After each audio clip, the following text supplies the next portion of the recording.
Welcome to the Southwest Florida Online News Podcast, hosted by Angelina Asante. Hi, this is Angelina Asante. Welcome to this episode of Southwest Florida Online News. Today we're talking to the Padres hitting coach, Victor Rodriguez. Hi, Victor. Oh, how you doing? It's a pleasure of mine to be here and get to talk baseball with you. Well, thank you. Congratulations on your new position. That's very exciting. We're so happy for you.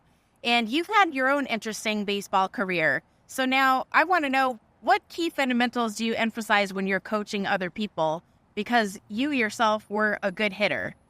I think the main thing to become a good coach, especially with hitting, is getting the trust of the players. Because when you try to teach hitting, it's such a difficult thing that if you don't have the trust of the players, when you send a message, you really don't know if they believe or they're listening to you. So for me, the main thing I like to do is get their trust and get them to believe in me, knowing that I'm going to be, and I'm going to put the time and effort to get them better and get them prepared. So that's for me is the main thing, coaching is such a difficult thing. Playing the game is such a difficult thing, and just getting them to trust, the message that I'm going to give them is the more important part.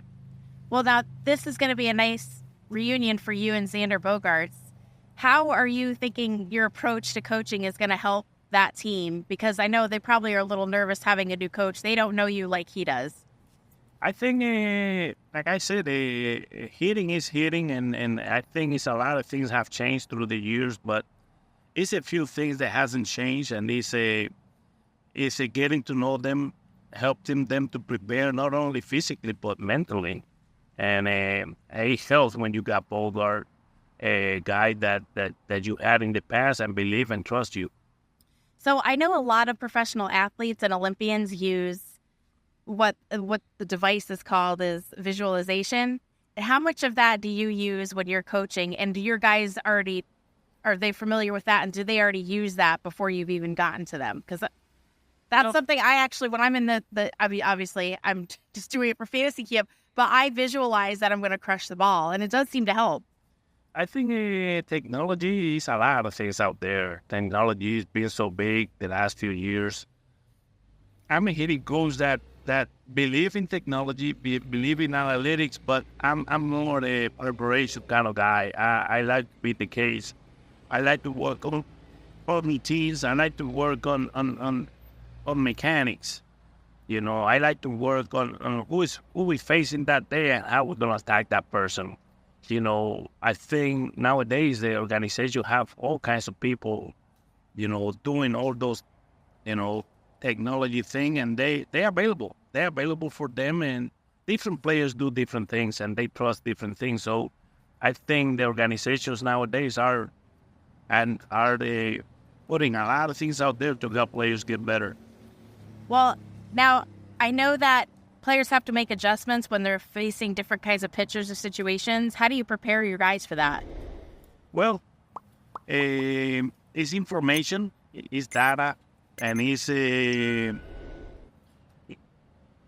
lot of them have faced them in the past. So all that information we can put it together to create an approach to attack that feature. So, overall, it's understanding the information and the data and the analytics to put together a plan to attack that pitcher. So different pitcher, different way of doing things, but we're gonna focus on what the pitcher have and how we're gonna put ourselves in a position to compete against that guy.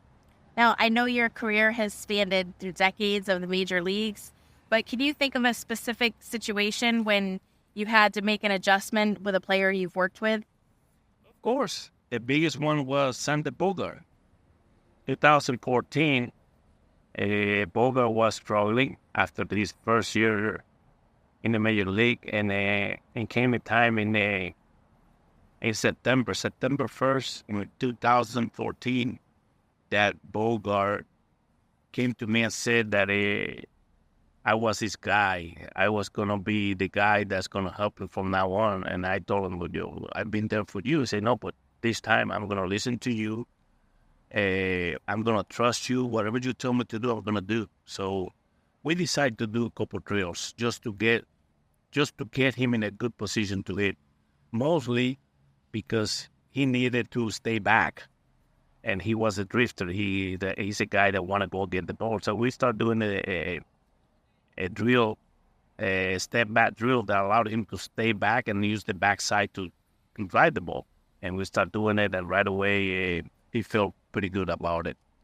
And he took that to the game and had a pretty good game that day. And I think from that day on until now, that's 10 years ago. He still believes and trusts that drill that we did. What is something helpful that you can tell people when they're in a hitting slump? In a hitting slump, just remember the things that you did when you were going good. That's the main thing about a slump. A slump are going to come. That's nothing you can stop. You cannot stop slump. But a lot of times we realize and we start doing things within the slump, and we forget that the main thing is when you're going good mentally and physically, those are the things you need to remember to get back on track. So, especially when the guys are doing good, I try to force them to remember the feeling and the preparation they're doing, so when things are not going good, they can get back to that. Now, what is the difference in coaching for a younger player versus a veteran? Younger players don't know yet how to act, how to prepare. So you have to show them, the way you prepare, especially at the major league level, what it takes to be a productive hitter in the major league. Because a lot of times, we know they done enough in the minor league that they bring them up to the major league. Now it's time for us to show them the way to prepare and to get them to believe in themselves. They believe that they belong in the major league. Veteran players, they know how to prepare. You just have to remind them things that they do, and that's it. Younger players, you just have to be more hands-on and show them the rope of how to do things. So last year they changed the pitch clock, and so do you think that the new changes this year are going to make much of a difference, or you think that everybody got used to it? I think at the beginning was something different, and the guys were getting used to it. But as the year went on, we didn't notice it. We didn't notice the bag, how big the bag were at the beginning. And then you look at it and say, man, that looked like a pizza box, how big it was. Then at the end, it was like a normal base, because you get used to it. You do that every day. Then pitch time was every day. You sliding and playing around a big bag every day. So it was normal. So it's about getting used to the changes. Well, what are you most excited about? Because that's cross country for you. Now you live in Fort Myers, so this is going to be a big difference for you. What are you most excited about living in San Diego? The most exciting part is just being the hitting coach for the San Diego Padres. It's a good team, a lot of talent. And when you coach in the major league and you have a chance to play playoff and go deep in the playoff and play in the World Series, you always get excited. A chance to compete, a chance to win a lot of games, and a chance to go play baseball, playoff baseball. So that's what I see about this opportunity. And I know the Padres are actually going to Tampa this year, so we're going to make sure we get seats for that game so we can root you on. We'll have to do it quietly, though, because we don't want the Rays fans coming after us. But I wish you great luck, and I appreciate you sitting down and talking with me for a few minutes today, and I hope you guys have a great season. Thank you very much. Thank you for the chance to talk baseball. That's what it's all about. A chance to talk baseball and say the things that I believe. I think that's what gave me the opportunity to be the hitting coach of the San Diego Padres. Just the years in the game and the experience that I got. Learn from the players. A lot of the things that I said today is because I've been around with players, and they have taught me the right way of doing things. And I was going to close this interview out, and I forgot one of my favorite things about your journey to the Padres. Can you talk about how you knew Mike from the from your days back at Pawtucket, wasn't it? No, it's Charlotte. Oh, in Charlotte. It was 1980. I got called up. I was 70 years old. I got called up to AA Charlotte. And I got there.